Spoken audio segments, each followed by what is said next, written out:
Buenas tardes, bienvenidos a la primera videoconferencia de la asignatura Ciencia Integrada correspondiente al tema 3. Antes de comenzar la presentación, espero que hayan pasado unas felices Navidades y un feliz comienzo de año nuevo. Este año iniciamos con esta videoconferencia las clases teóricas correspondientes a la parte final ya del semestre. Ya estamos en la recta final, iniciando con el tema 3, denominado la materia en la naturaleza. Vamos a ver todo lo relacionado con la materia, cómo se define la materia, cómo está constituido, cuáles son las fases de la materia, qué elementos forman la materia. Vamos a ver todo lo concerniente a la estructura más pequeña de la materia, que es el átomo. Cuáles son sus modelos, cómo clasificar los elementos químicos y, por último, la tabla periódica de los elementos químicos. Todavía la actividad evaluada número 1 o la actividad evaluada correspondiente al tema 3 no ha sido cargada en la plataforma, pero en los próximos días se cargará en la plataforma. Recuerden que el semestre tiene una fecha final del 17 de febrero del año 2024. Las clases este nuevo año se iniciaron el 10 de enero del 2024. Sin más preámbulo, vamos a comenzar a ver la videoconferencia, cargar la videoconferencia para entrar en materia correspondiente al tema número 3.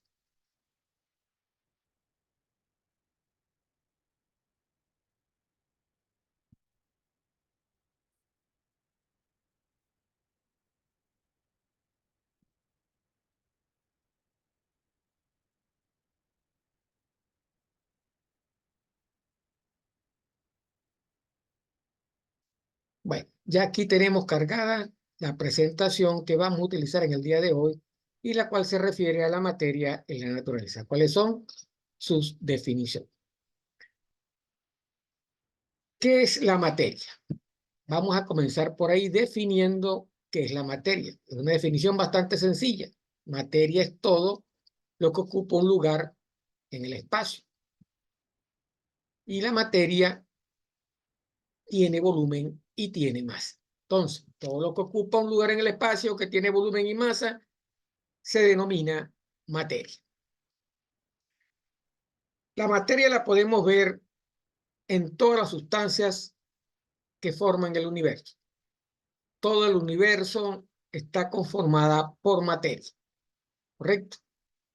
Porque es todo lo que sentimos, todo lo que vemos y todo lo que olemos. Entonces, todo el universo está conformado por materia y nuestros sentidos nos permiten verlo, sentirlo y oler.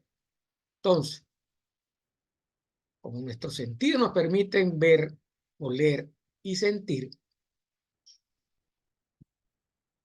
eso nos da la idea de que la materia tiene volumen y tiene masa. Eso es lo que nos permite corroborar que la materia, ¿verdad?, ocupa un lugar en el universo y que tiene volumen y que tiene masa. Todo lo que nos rodea es materia. Ella puede ser dura como un hielo, ¿correcto?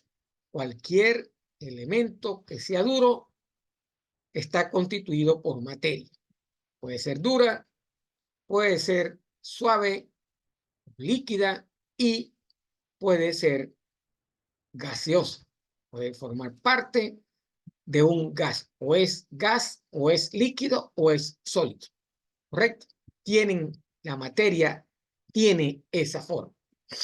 Existen otras últimas definiciones que se han hecho de la materia, que se denominan plasma, que están considerándose ahorita dentro de la teoría de la forma o la forma en que se presenta la materia. Entonces, materia es todo lo que ocupa un lugar en el espacio y tiene un volumen y tiene una masa. Se puede presentar en forma sólida, líquida o gaseosa y está conformando todas las sustancias que forman el universo.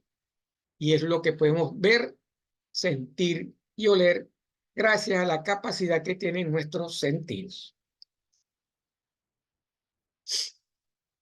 La materia está constituida por ¿qué elemento? ¿Cómo se constituye una materia?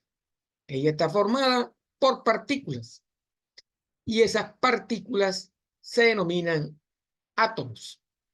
Más adelante vamos a ver cómo definimos el átomo y cuáles son sus características principales y cómo llegamos o cómo llegaron los científicos a definir y a identificar estos elementos que forman la materia.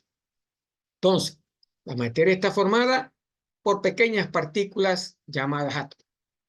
Se agrupan y forman moléculas. Varios átomos se agrupan y forman moléculas.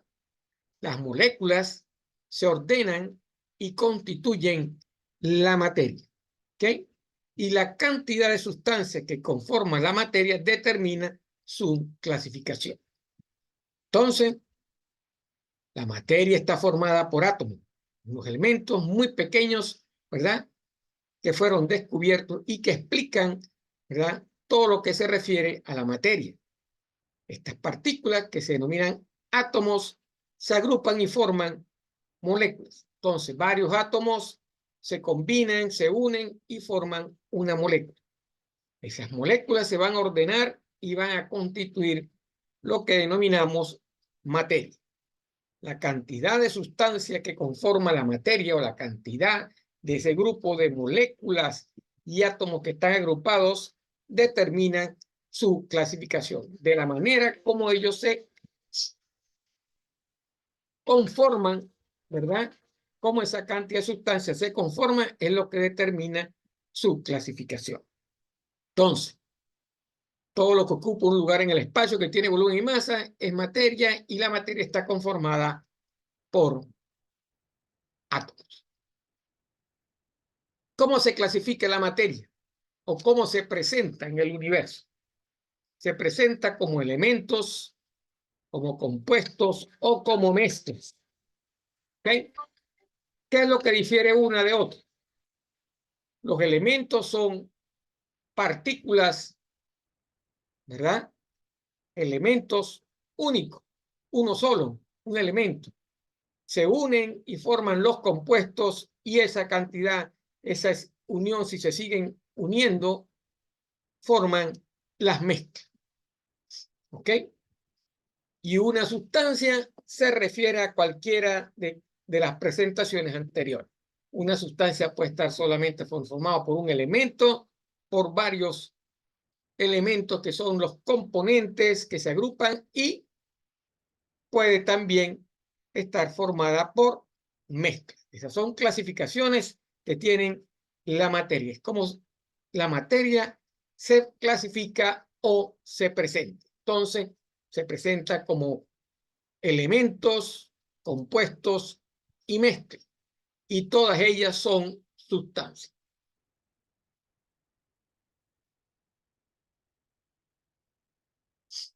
Entonces, resumiendo lo que hemos visto anteriormente, ¿cómo se construye la materia? ¿Cómo se originó la materia? Dos átomos se unieron y formaron una molécula. Las moléculas se unieron y formaron lo que se denominan compuestos.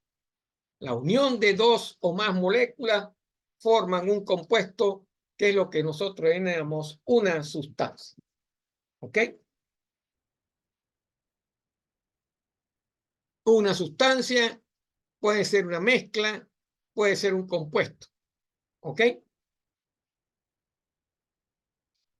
Eso es la forma en que la materia se construye.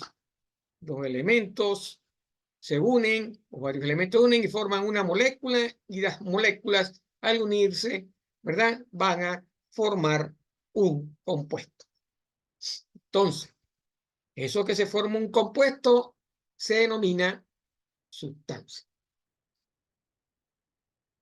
Entonces, reforzando lo que vimos anteriormente, los átomos se unen y forman moléculas, y las moléculas forman los compuestos, y los compuestos forman las mezclas. ¿Ok? Ese es el resumen de cómo se construye la materia. Y esa cantidad de materia tiene una propiedad muy importante que siempre la humanidad ha conseguido o ha buscado: cómo generar energía. La materia genera energía. De cualquier forma, siempre genera energía, y lo veremos más adelante. Esa es la principal, porque está compuesta de átomos, y los átomos de algunos elementos, ¿verdad?, generan una cantidad de energía bastante fuerte. Ya eso lo vimos. Hay un hecho histórico que determina que los átomos, ¿verdad?, esa cantidad de moléculas, ¿verdad?, cuando son divididas, generan una cantidad de energía. Todos los elementos en la naturaleza generan energía. Todas las moléculas generan energía, en mayor o menor grado. Otras, las grandes moléculas que generan energía, son utilizadas para generar precisamente electricidad, ser combustibles, etcétera, etcétera. Entonces, ese es el principal uso que tiene la materia. La materia genera energía porque la materia está constituida por átomos. Y al dividir los átomos, podemos producir energía.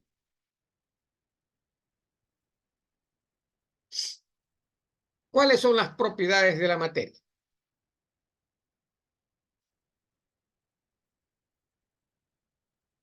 Las propiedades de la materia, o la materia, es descrita, ¿verdad?, de acuerdo a sus propiedades. La materia descrita por sus propiedades se puede clasificar de dos formas. Una clasificación asociada a sus propiedades generales y específicas, y otra clasificación determinada por sus propiedades extensivas e intensivas. Entonces, todo aquello que tiene volumen y masa es materia. Y la materia tiene propiedades, se puede describir en función de sus propiedades, ¿correcto? La materia se describe en función de sus propiedades de dos formas. Se clasifican, ¿verdad?, de acuerdo a sus propiedades generales y específicas, y de acuerdo a sus propiedades extensivas e intensivas. Entonces, vamos a comenzar la clasificación de la materia de acuerdo a sus propiedades generales y específicas. ¿Ok? Las propiedades generales de la materia son aquellas que sirven para describir cualquier tipo de materia. De acuerdo a esas propiedades, yo puedo describir cualquier tipo de materia. ¿Cómo las describo? Por ejemplo, de acuerdo a su tamaño, de acuerdo a su volumen, de acuerdo a su temperatura, su superficie o su masa. Entonces, esas son las descripciones generales de la materia. Entonces, las descripciones generales de la materia tienen que ver de acuerdo al tipo de materia, ¿verdad? De acuerdo al tamaño, a la longitud que tenga, el volumen, de la materia, la temperatura, la superficie y la masa. Son propiedades para describir la materia en forma general. En forma específica, son aquellas que sirven para diferenciar un tipo de materia de otro. Por ejemplo, hay una materia, de acuerdo a sus propiedades de densidades, temperaturas de fusión y ebullición, solubilidad, etcétera. Yo puedo describir también la materia. Una materia es más densa que otra, ¿verdad? Soporta más temperatura, menos temperatura que otra y es más soluble que otra. Entonces, esas son las propiedades que son específicas y las propiedades generales. Entonces, cuando yo voy a describir una materia de acuerdo a sus propiedades generales, yo considero su longitud, su masa, su volumen, ¿verdad? Todas asociadas a un tamaño, a una forma, ¿verdad? A una temperatura, de acuerdo al tamaño de la superficie, de acuerdo a la cantidad de masa. Siendo más específico, ¿verdad? Para describir la materia, ya, ¿verdad? Lo hago con la finalidad de diferenciar dentro de la clasificación anterior de acuerdo a la densidad que tenga la materia, a la temperatura de fusión y de ebullición, qué temperatura puede esa materia, a qué temperatura puede ebullir como el agua a los 100 grados centígrados, ¿verdad? O puede congelarse como con la misma agua a los 0 grados centígrados. Y de acuerdo a la solubilidad que tenga una sustancia en otra o la materia en otra, yo puedo describir específicamente esa materia. Entonces, de acuerdo a sus clasificaciones generales específicas, yo puedo describir, ¿verdad? De esas propiedades, yo puedo describir la materia. La otra forma de, en función de su propiedad, de describir la materia es cuando son propiedades extensivas o intensivas. Aquellas eran generales y específicas y estamos ahora en las propiedades extensivas e intensivas que presenta la materia. ¿Cuáles son las propiedades extensivas? Aquellas cuyo valor dependen de la cantidad de la materia. Por ejemplo, qué cantidad, qué longitud, qué masa y qué volumen. Como ven, estas también están inmersas dentro de las clasificaciones generales, ¿verdad? Eso es también una propiedad extensiva de la materia. Yo puedo describir, ¿verdad? De acuerdo a sus propiedades extensivas por su longitud, su masa o su volumen, porque depende de la cantidad de la materia. Si nos vamos al lado intensivo, para describir la materia, son aquellas cuyo valor no dependen de la cantidad de materia. ¿Ok? Como por ejemplo, la densidad y la temperatura. No hay cantidad de materia. Eso es una propiedad intensiva intrínseca dentro de la materia. ¿Qué densidad tenga el elemento, ¿verdad? O la cantidad de materia y la temperatura, ¿verdad? ¿Qué densidad tiene el elemento? Dependiendo de cada elemento con el que esté conformada la materia, yo puedo obtener un valor de densidad de esa materia. Entonces, resumiendo, las propiedades de la materia dependen de el volumen y masa, ¿verdad? Y sus propiedades se pueden clasificar de dos maneras: generales y específicas, extensivas e intensivas. ¿Por qué volumen y masa? Porque ya vimos en la definición que la materia es todo aquello que tiene un volumen, ocupa un lugar en el espacio y tiene volumen y masa. Puede sentirse, puede olerse, puede verse, ¿verdad? En función de las generales, sus propiedades generales, yo puedo describir cualquier tipo de materia: su longitud, su volumen, su temperatura, su superficie y su masa. Y en función de diferenciar el tipo de una materia de otro, puedo utilizar para ello las propiedades de densidad, de temperatura y de solubilidad, como ejemplo. Si nos vamos a las propiedades extensivas e intensivas, eso va a depender de la cantidad de la masa en función de las propiedades extensivas. Y en las intensivas no va a depender de la cantidad de masa.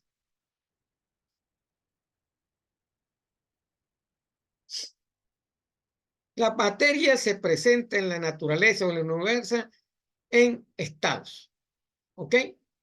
La materia puede ser un gas, puede ser un líquido o puede ser un sólido.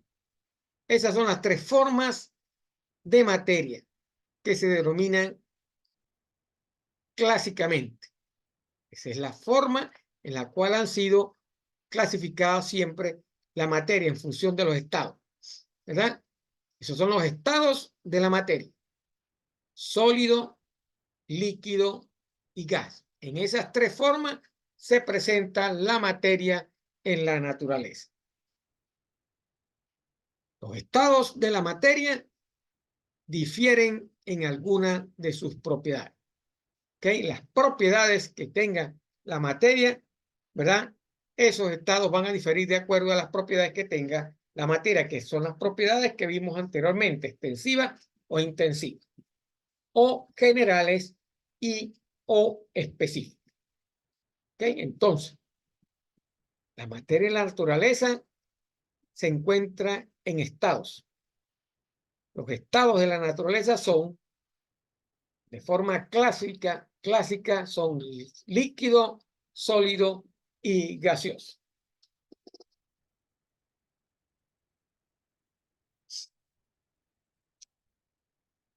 En un sistema de un estado pueden existir varias fases. ¿Correcto? Un estado puede presentar varias fases, una o varias fases.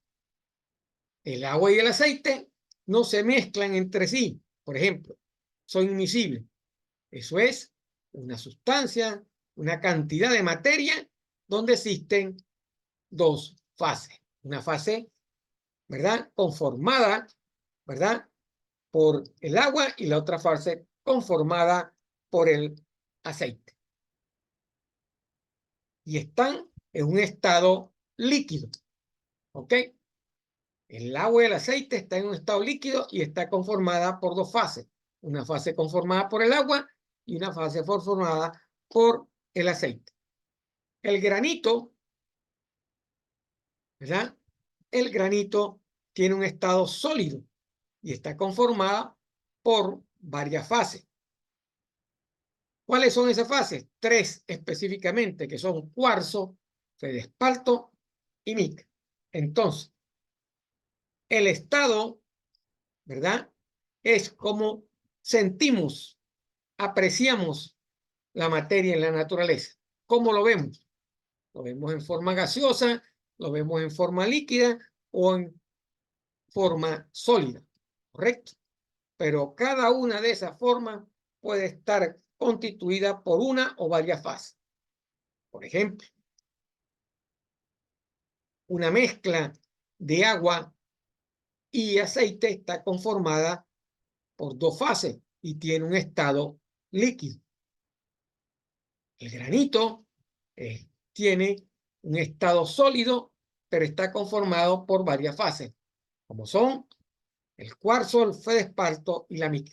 Entonces, las fases se refieren a la composición de los elementos dentro de la materia, y el estado a la forma que nosotros sentimos y vemos y observamos la materia.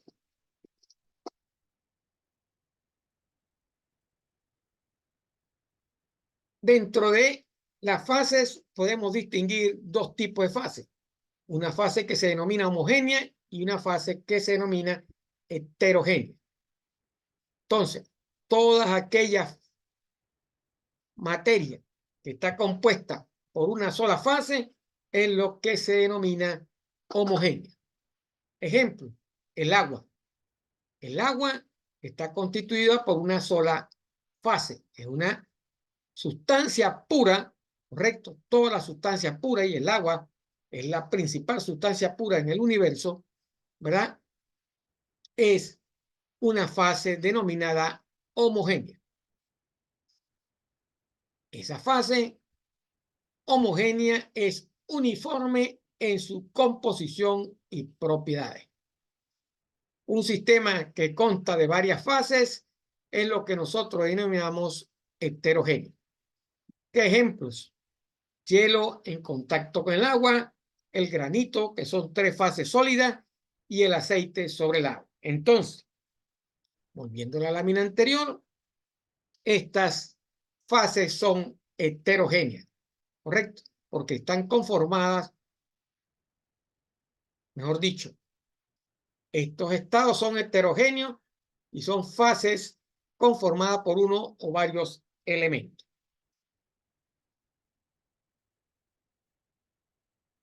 Entonces, son sistemas compuestos por varias fases, los denominamos heterogéneos, y los sistemas o materias conformados por una sola fase, lo denominamos homogéneos.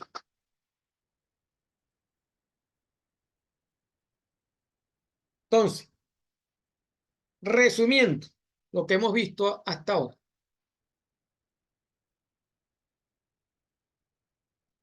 La materia es todo lo que ocupa un lugar en el espacio y tiene volumen y masa. ¿Ok? Se presenta en el universo en forma líquida, sólida o gaseosa. La podemos sentir, la podemos ver, la podemos tocar. ¿Ok? Tiene propiedades que pueden ser generales o específicas. Generales, ¿verdad? Como lo dice la lámina, como la longitud, la temperatura o la masa. Y específicas asociadas ya a una característica, a un valor de densidad, de temperatura de ebullición, etcétera, etcétera. Pueden ser extensivas, propiedades extensivas, o pueden ser propiedades intensivas. ¿Correcto? Las puedo clasificar. La materia se encuentra en estados. Tenemos 3 estados definidos, que son sólido, líquido y gaseoso. El estado está formado por fases, ¿verdad? Las fases son la cantidad de elementos con las cuales está formado la cantidad de materia. Por ejemplo, en un estado o en una sustancia donde existen agua y aceite, eso está conformada, esa parte, como ejemplo, está conformada por 2 fases, que es agua y aceite. El granito está conformado por 3 fases, el pasto, mica, etcétera, etcétera. ¿Ok? Entonces, esa es la manera de clasificar, ¿verdad? Y también podemos clasificarla, ¿verdad? De acuerdo a la cantidad de fases. Cuando tienen una sola fase, la materia es homogénea, y cuando tienen varias fases, se considera una materia heterogénea.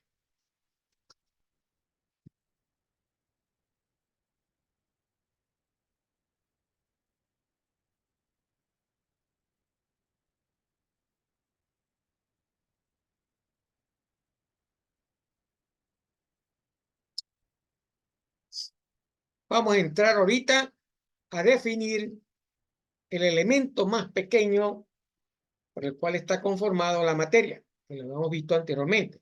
La materia está conformada por átomos. 2 átomos, la unión de 2 átomos forman una molécula, y si se siguen uniendo las moléculas van a formar los elementos. ¿Ok?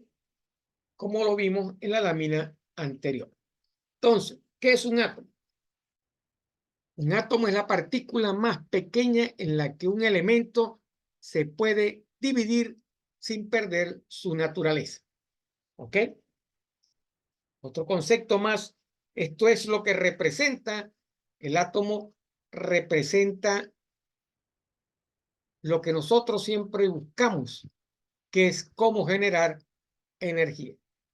El átomo es el centro de la energía del universo y la energía de la materia. Entonces, un átomo es la partícula más pequeña en la que un elemento se puede dividir sin perder su naturaleza. Los átomos son las partículas de las que se compone toda la materia, tanto viva como inerte, e incluso los objetos que no ves a simple vista, todos están compuestos por átomos. todo lo que nos rodea está estructurado por átomos. ¿Ok? La materia, resumidas cuentas, está conformada por la unión de muchos átomos. Por el tamaño que representa el átomo, es imposible estudiarlo directamente. No se puede estudiar a simple vista. Necesitamos realizar una serie de experimentos o buscar máquinas, sistemas que nos permitan estudiar el átomo. Entonces, lo que conocemos del átomo lo conocemos en forma experimental. Y esa manera es lo que nosotros denominamos modelos para describir sus características. Entonces, para yo poder describir la materia, necesito estudiar la parte más pequeña de la materia, que son los átomos. Y para poder describir un átomo, necesito realizar experimentos que me puedan dar una idea del tamaño y la forma que tienen los átomos. Eso es lo que se ha hecho a lo largo de la historia para poder determinar la materia. A lo largo de la historia, los científicos han estudiado la partícula más pequeña en forma experimental para poder dar una idea, tener una idea de lo que es un átomo. Y eso viene desde mucho tiempo atrás, ¿correcto? Los modelos atómicos, ¿verdad? Es lo que se utiliza para describir un átomo. Un modelo atómico no es más que la representación de la estructura de un átomo, el cual intenta explicar el comportamiento y las propiedades. Un modelo atómico no es más que una representación que describe las partes que tiene un átomo y cómo están dispuestas para formar un todo. Entonces, vamos a ver los distintos modelos que han ido surgiendo. ¿Correcto? Los modelos que se utilizaron para poder estudiar y describir un átomo, que es cómo está, pues la parte más pequeña de lo cual está compuesta la materia. Los primeros que intentaron dar una idea fueron los filósofos griegos de la antigua Grecia, entre ellos Leucipo, el 450 años antes de Cristo. Supuso, ¿verdad?, que después de muchas divisiones de la materia, llegaríamos a tener una partícula tan pequeña que no se podría dividir más veces. Fíjese, estos filósofos lo que hicieron fue suponer a lo absurdo que la materia que estaba conformada, si yo la iba dividiendo, iba a llegar a un punto donde no iba a poder seguir dividiendo la materia, y ese sería, es decir, en función de la lógica, ese sería el elemento más pequeño de la materia. Esa es la partícula más pequeña según la deducción que tuvieron los filósofos de la antigua Grecia. El discípulo Demócrito, en el año 460 o 370 a.C., llamó átomos a estas partículas indivisibles. Más adelante vamos a ver que esas partículas se pueden dividir. ¿Ok? Pero en un origen, ese era lo que los filósofos de la antigua Grecia suponían que eran los elementos más pequeños de la materia. Entonces, Demócrito, un discípulo de Leucipo, llegó a la conclusión y denominó a esas partículas que ya no se podían dividir, las denominó átomos. ¿Correcto? Que en griego significa indivisible. ¿Ok? Otros filósofos, ¿verdad?, como Aristóteles tenía la idea de átomos también indivisibles, le resultaba paradójica y la rechazaron. Aristóteles pensaba que todas las sustancias estaban formadas por mezclas de 4 elementos: aire, tierra, agua y fuego. Como ven, en la antigua Grecia había discrepancias, ¿verdad?, para poder darle el sentido y la forma a lo que era la materia. Entonces, algunos decían que estaba formada por partículas indivisibles, porque lógicamente iban dividiendo la materia hasta llegar hasta la partícula más pequeña, que era indivisible. Para Aristóteles eso no era posible. Para Aristóteles planteaba que la materia estaba formada por 4 elementos que eran aire, tierra, agua y fuego.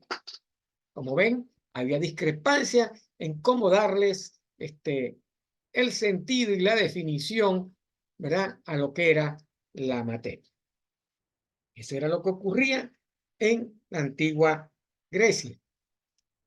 Más adelante, con los años, el transcurrir de los años, en 1968, Dalton, en 1766-1844, formula su célebre teoría atómica. Comienza a tener forma el primer modelo atómico para poder describir al átomo, que era la sustancia más pequeña o el elemento más pequeño por el cual está formada la materia. Dalton utilizó un experimento, correcto. Eso lo demuestra, como dijimos anteriormente, experimentalmente. ¿Ok? En función y rompe con las ideas tradicionales que venían de la antigua Grecia y que habían sido postuladas. Entonces, él confirma que la materia está formada por átomos y describe al átomo como una partícula extremadamente pequeña e indivisible. Ahí tiene una cierta relación, una relación con lo que decían algunos de los filósofos griegos de la antigua Grecia. ¿Okay? Los postulados de Dalton son: un átomo es la partícula indivisible más pequeña de un elemento que conserva sus propiedades. Un elemento es una sustancia que está formada por átomos iguales.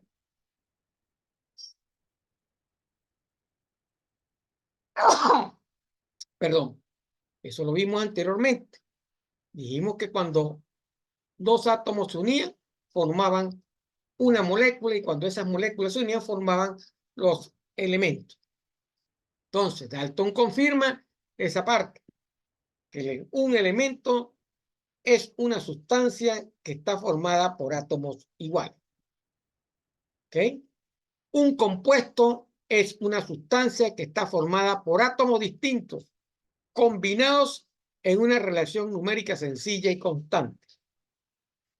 En una reacción química, los átomos no se crean ni se destruyen, solo cambian las uniones entre ellos.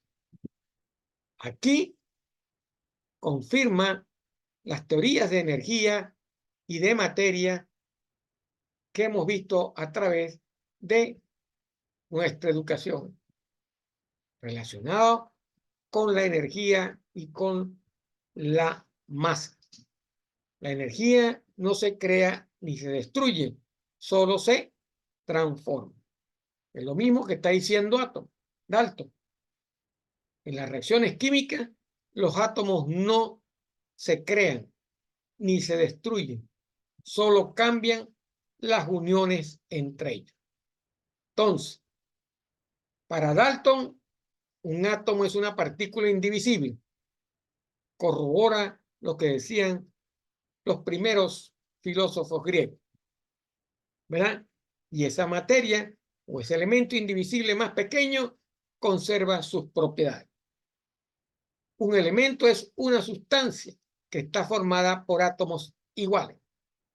Un compuesto es una sustancia que está compuesta por átomos o formada por átomos distintos, combinados en una relación numérica sencilla y constante. Y para Dalton, en una reacción química, los átomos no se crean ni se destruyen, solo cambian las uniones entre ellos.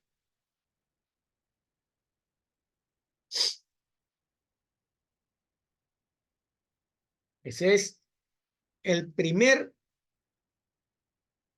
modelo atómico desarrollado en función de experimento. Luego, en 1897, el señor John Thomson demostró, mediante un rayo catódico, que consiste en un haz de partículas con carga negativa y que los electrones son constituyentes de toda la materia. Entonces, Thomson dice en 1897 que la materia está formada por electrones y crea un modelo atómico denominado modelo atómico de Thomson, conocido como budín de pasas. Los electrones están insertos en una esfera uniforme con carga positiva. Entonces, el modelo de Thomson nos describe el átomo como una esfera uniforme positiva cargada de electrones. Ya Thomson ha definido que los electrones tienen cargas negativas de acuerdo a lo que estamos leyendo. Entonces, Thomson plantea que el átomo es una esfera con carga positiva uniforme y cargas negativas insertadas dentro de esa esfera, por lo que se denomina, o como lo denominaron, budín. El modelo atómico de Thomson es un budín, ¿verdad?, de una esfera cargada positivamente y los electrones están insertos dentro de esa esfera. Por eso es que para Thomson, ¿verdad?, él define que el átomo es de carga neutra. ¿Correcto? La materia tiene carga neutra. Al ser tan pequeña la masa de los electrones, Thomson propuso que la mayor parte de la masa del átomo corresponde a la carga positiva que ocuparía la mayor parte del volumen atómico.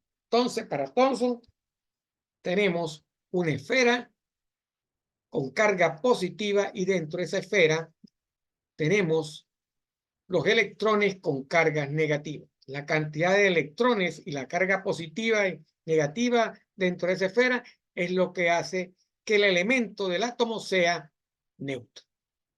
Eso lo define Thomson utilizando un experimento constituido por un rayo catódico, ¿verdad?, que crea un haz de partículas con cargas negativas. Ahí tenemos una gráfica de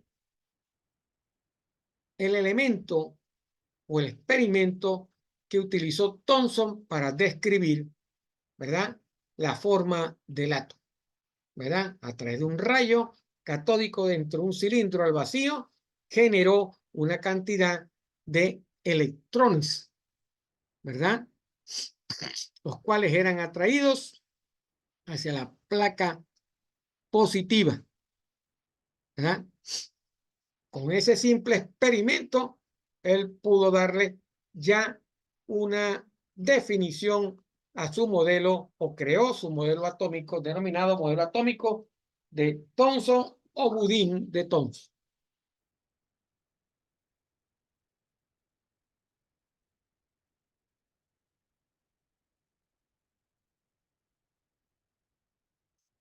Posteriormente, el señor Rutherford, en 1871 a 1937, en esa época, en 1910, propuso que el átomo está formado por dos regiones.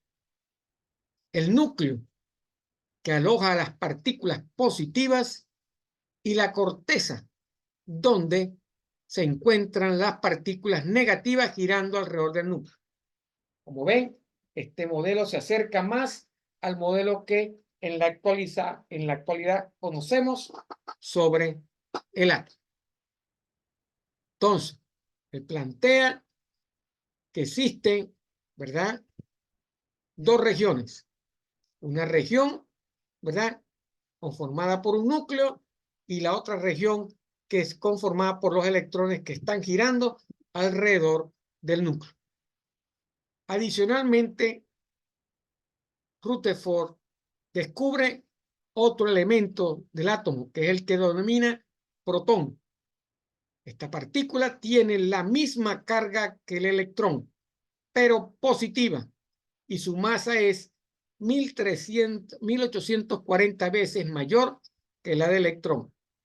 En base a esto, él postula que el átomo tiene un núcleo central donde están concentradas la carga positiva y toda su masa.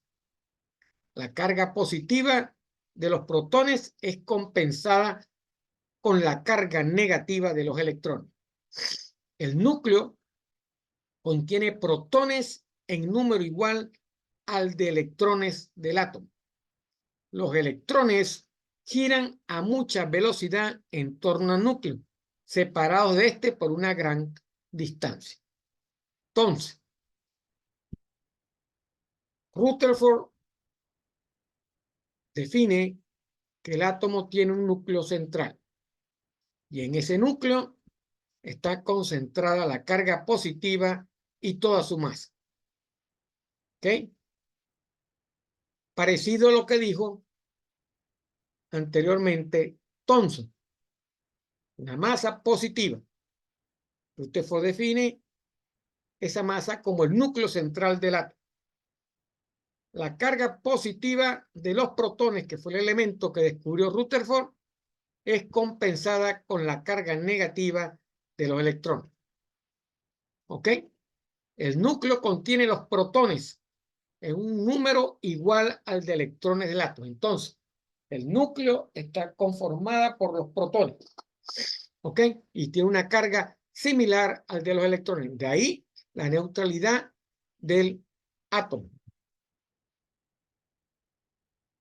Y los electrones, según Rutherford, giran a mucha velocidad alrededor del núcleo, separados de este por una gran distancia. Entonces, ahí vemos el modelo de Rutherford, que se aproxima más al modelo que nosotros conocemos en la actualidad. Entonces, tenemos un núcleo, tenemos electrones de carga negativa y tenemos protones de carga positiva, que son los que conforman el núcleo del átomo. Aquí le mostramos, ¿verdad?, la gráfica de el experimento que realizó Rutherford para poder llegar a esa conclusión sobre este modelo del átomo. Entonces, hemos visto cómo el átomo, la descripción del átomo, ha venido variando a medida que nos vamos aproximando a nuestros tiempos. Desde la parte de la primera suposición que tuvieron los griegos, donde decían que el átomo era indivisible, pasando por el modelo de Thomson, ¿verdad?, y llegando hasta ahora, hasta los momentos, al modelo de Rutherford. Esta secuencia de estudios es lo que va a ir definiendo o va a ir definiendo el átomo. Vamos a parar, vamos a dejar acá para que ustedes puedan tener y puedan manipular, masajear y poder asimilar lo que hemos visto hasta los momentos. La próxima semana vamos a continuar con esta parte teórica correspondiente a la materia en la naturaleza. Entonces, ¿qué hemos visto hasta los momentos? Hemos visto la definición de materia, hemos visto la forma que tiene la materia, ¿verdad? Hemos visto sus propiedades, cuáles son sus propiedades, cómo está conformada la materia, ¿verdad? ¿Qué es una fase y qué son los estados de la materia, ¿verdad? Y hemos llegado hasta los momentos, hasta la partícula más pequeña con la cual está conformada la materia, que son los átomos. Y dentro de esa partícula pequeña o otra forma de definir el átomo o cómo poder mostrar cómo está el átomo en la materia, hemos visto los tres primeros modelos que definen la forma que tienen los átomos y cómo está constituido el átomo.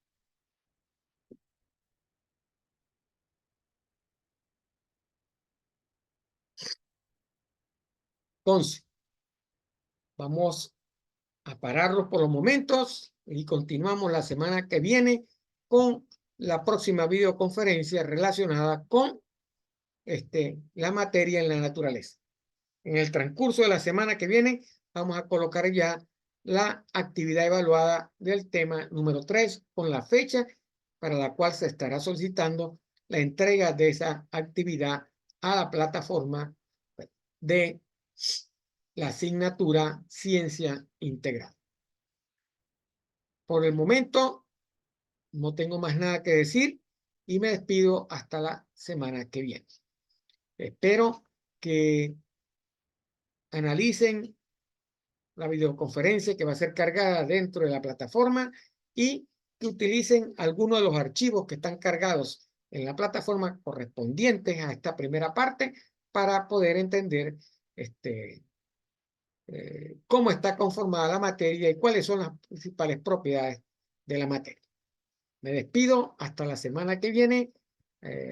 Ya les estaré informando la fecha en la cual va a ser realizada la próxima videoconferencia correspondiente al tema 3 de la materia en la naturaleza. Que pasen muy buenas tardes.